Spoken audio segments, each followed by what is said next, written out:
Let's improve English. Hello everyone. Let's look at some more daily use sentences. मेरी भूख अब खत्म हो गई है. कभी कभी आपको ऐसा बोलना होता है ना, मेरी भूख तो अब खत्म ही हो गई है. तो कहेंगे I have lost my appetite now. Appetite का मतलब भूख होता है. I have lost ये प्रेजेंट परफेक्ट फॉर्मेशन है. I have वर्ब की third form. I have lost my appetite यानी मैंने अपनी एपेटाइट को खो दिया है. अब नाउ मैंने अपनी एपेटाइट को खो दिया है. तो एपेटाइट का मतलब होता है the desire to eat food, यानी खाना खाने की जो डिज़ायर होती है ना, जो इच्छा होती है, जो भूख होती है, मतलब कि उसको मैंने खो दिया, मेरी भूख खत्म हो गई है. देखिए मैं आपको कुछ और डेली यूज सेंटेंसेस बताता हूँ इसी वर्ड का यूज़ करके. आजकल भूख ही नहीं लगती. आजकल भूख ही नहीं लगती. कभी कभी ऐसा भी होता है ना, तो हम कहेंगे I have a poor appetite these days. तो यहाँ पर मैंने क्या बोला है, I have a poor appetite यानी मुझे खराब भूख. पुअर मतलब खराब, जो अच्छी नहीं है, मतलब भूख नहीं है सही. I have a poor appetite these days से मेरा मतलब है आजकल के दिनों में मुझे अच्छे से भूख नहीं लगती है. I have a poor appetite these days. मेहनत करने के बाद भूख भी अच्छी लगती है. ऐसा होता है ना, जब हम मेहनत करते हैं तो मेहनत करने के बाद भूख भी अच्छी लगती है. तो इसे कहेंगे you get a good appetite after working hard. इसी का दूसरा तरीका है one gets a good appetite by working hard. तो यहाँ पर मैं आपको क्या बताना चाहता हूँ, जब हम कोई ऐसी बात बोलते हैं ना जो जनरल है, यानी कि जो सबके लिए सही है, यानी कि कोई भी मेहनत करेगा तो उसे भूख अच्छी लगेगी, कोई भी मेहनत करेगा तो उसके लिए हम सब्जेक्ट कौन सा यूज़ करें, क्योंकि हम किसी स्पेसिफिक पर्सन के लिए तो बोल नहीं रहे हैं कि हम इसके लिए बोल रहे हैं, इसके लिए बोल रहे हैं. हम जनरली सबके लिए बोल रहे हैं कि कोई भी अगर मेहनत करता है तो उससे भूख अच्छी लगती है. तो उसे हम दो तरीके से बोल सकते हैं. या तो जब हम सबके लिए बोल रहे हैं तो या तो हम सिर्फ यू से बोलेंगे, या फिर हम एक इनडेफिनेट प्रोनाउन वन का यूज़ करते हैं. और इसका मतलब मैं आपको भी समझाने की कोशिश करता हूँ. एक तो मैंने कहा you get a good appetite यानी भूख अच्छी लग जाती है आफ्टर वर्किंग हार्ड यानी मेहनत करने के बाद. और यहाँ पर मैंने बोला है one gets a good appetite by working hard यानी मेहनत करने से भूख ज़्यादा अच्छी लग जाती है. इसमें हमेशा आपको एक बात ध्यान रखनी है कि ये हमेशा सिंगुलर प्रोनाउन होता है, तो इसलिए इसके साथ वर्ब भी सिंगुलर आती है. गेट्स, गेट में एस लगा हुआ है. One gets a good appetite by working hard यानी मेहनत करने से भूख अच्छी लग जाती है. तो जब मैंने वन से सेंटेंस बनाया, इसका मतलब वो बात जनरली ट्रू है, सबके लिए ट्रू है, सबके साथ ऐसा होता है. इस बुरी खबर ने तो मेरी भूख ही उड़ा दी, ऐसा भी होता है ना, तो हम कहेंगे this bad news took away my appetite. जैसे आपको भूख लगी थी, अचानक से कोई बैड न्यूज़ आ गई है, तो उससे भूख कहाँ लगती है फिर.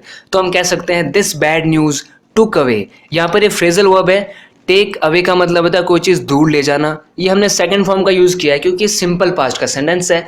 This bad news took away यानी कि ये जो बैड न्यूज़ है ना, इसने टेक अवे कर लिया, इसने टेक अवे कर लिया माई एपेटाइट को, यानी मेरी भूख को इसने ले लिया, भूख मेरी उड़ गई इससे. आज भूख बहुत अच्छी लगी है. कभी कभी आपको भूख बहुत अच्छी लगती है तो आप ऐसे कहते हैं आज भूख बहुत अच्छी लगी है भाई. तो हम कहेंगे I have a good appetite today. तो यानी कि गुड एपेटाइट यानी कि अच्छी भूख. आई हैव का यूज़ यहाँ पर हम पोजेशन बताने के लिए कर रहे हैं. टुडे यानी कि आज. I have a good appetite today. मैं ये नहीं खाऊंगा, इससे मेरी भूख खराब हो जाएगी. कभी कभी क्या आपके साथ ऐसा होता है कि आप कुछ हल्का सा खा लेते हैं तो फिर आपकी सारी भूख ही खत्म हो जाती है, फिर आप खाना खा ही नहीं पाते हैं, यानी कि जो फूड आपको खाना था, आपने कुछ स्नैक्स वगैरह खा ली और भूख ही खत्म हो गई. देखिए हम इसको कैसे कैसे कह सकते हैं. I won't eat this as it will spoil my apatite.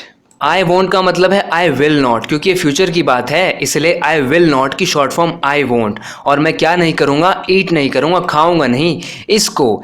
As, यहाँ पर एज का यूज़ किस लिए हो रहा है, बिकॉज के सेंस में हो रहा है. As it will spoil, spoil मतलब खराब कर देना, बिगाड़ देना. माई एपेटाइट यानी मेरी भूख को ये बिगाड़ देगा, इसलिए मैं इसे नहीं खाऊंगा. अब इसी को दूसरे तरीके से आप कह सकते हैं I will not have this, it will spoil my appetite. तो यहाँ पर मैंने क्या किया, इस एज को मैंने हटा दिया और सिंपली मैंने बोल दिया, और इस बार वॉन्ट की जगह मैंने विल नॉट लिख दिया, ताकि आपको ये भी पता चल जाए कि वॉन्ट ही शॉर्ट फॉर्म है विल नॉट की. हैव दिस, क्योंकि खाने के लिए हम हैव का भी यूज़ कर सकते हैं, बोलते हैं ना I am having a pizza, मैं पिज्ज़ा खा रहा हूँ, इसलिए I will not have this, मैं ये नहीं खाऊंगा. It will spoil my appetite, मैंने सिर्फ यहाँ पर एक कॉमा लगा के सेंटेंस में पॉज लगा के और आगे की बात अपनी कह दी. It will spoil my appetite. देखिए अगला, I am not gonna eat this because it's going to spoil my appetite. Friends, क्योंकि आपको पता होना चाहिए, क्योंकि एक ही बात को कहने के बहुत सारे तरीके हो सकते हैं. मैं उनमें से कुछ तरीके आपको बता रहा हूँ, और भी बहुत सारे तरीके होंगे, बस हमें अपनी बात को एक्सप्रेस करना आना चाहिए इंग्लिश में. आई am not gonna eat this. Gonna का मतलब क्या होता है, गोइंग टू, यानी कि मैं कुछ नहीं करने वाला हूँ, यानी मैं कह रहा हूँ मैं ये नहीं खाने वाला हूँ. Because it's gonna spoil my appetite, क्योंकि इससे मेरी भूख खत्म हो जाने वाली है, भूख बिगड़ने जाने वाली है. I am not gonna eat this because it's gonna spoil my appetite, या फिर it's going to spoil my appetite. और यहाँ पर जो इट्स है ना, ये एक्चुअली में कॉन्ट्रैक्टेड फॉर्म है इट इज की।